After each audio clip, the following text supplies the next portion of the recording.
Well, we are just a few days away from one of the biggest celebrations of love, Valentine's Day, but there are multiple different types of love. One of those being friendship. Natalie Pennington joins us now. She is an assistant professor at CSU and the co-founder of the American Friendship Project. You've done a lot of research into friendship, and so tell us what that looks like in 2026. How have things changed, if at all?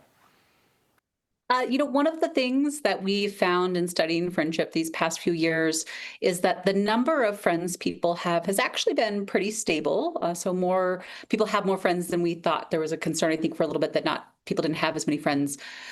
What has changed is how much time we have to give to our friends. And so people really wish that they could spend more time with their friends and have more things competing for their time.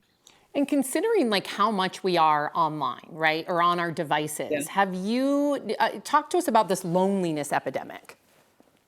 Yeah, one of the things I'll say about the loneliness epidemic, I absolutely think it's real. People are struggling to find time to connect, whether that be with friends or family or other loved ones. And communication technology can be used effectively to help with that.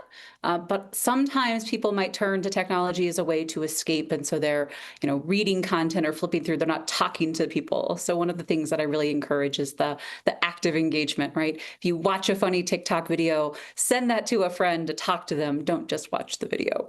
Well, that's good advice, because no matter what stage of life you're in, there's always a need for social connection. How big of a part do you think does that play in everybody's daily lives? I'll always argue for it being more than maybe we give it credit for. So that value of connecting and talking to people, and it doesn't always have to be the best friends. So just, talking to people on your daily commute into work, if you ride the bus or train, chatting with folks, right, talking with a barista as you get a coffee, those little points of engagement can be good for us too. But that's honestly each parts of our life. We have things that compete for that. Young people get really lots of pulled in different directions. As we get older, our networks might shrink.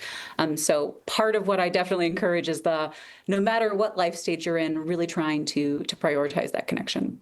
And Natalie, with Valentine's Day coming up, we got to ask, should people have their best friend and their romantic partner be one and the same? Do you recommend that?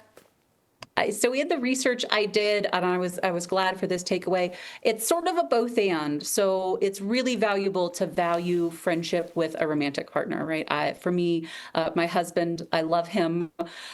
He is somebody who I absolutely consider a friend, but I also have other people in my life who are my friends and someone who I say, that's my best friend. And so it's the having at least two people we can turn to that's really good for us. I love that. It's like compartmentalize. I say certain things to certain friends that I wouldn't say to others because everybody's different. Every relationship is different, right? Yes. Natalie. Yes, exactly. Thank you so much.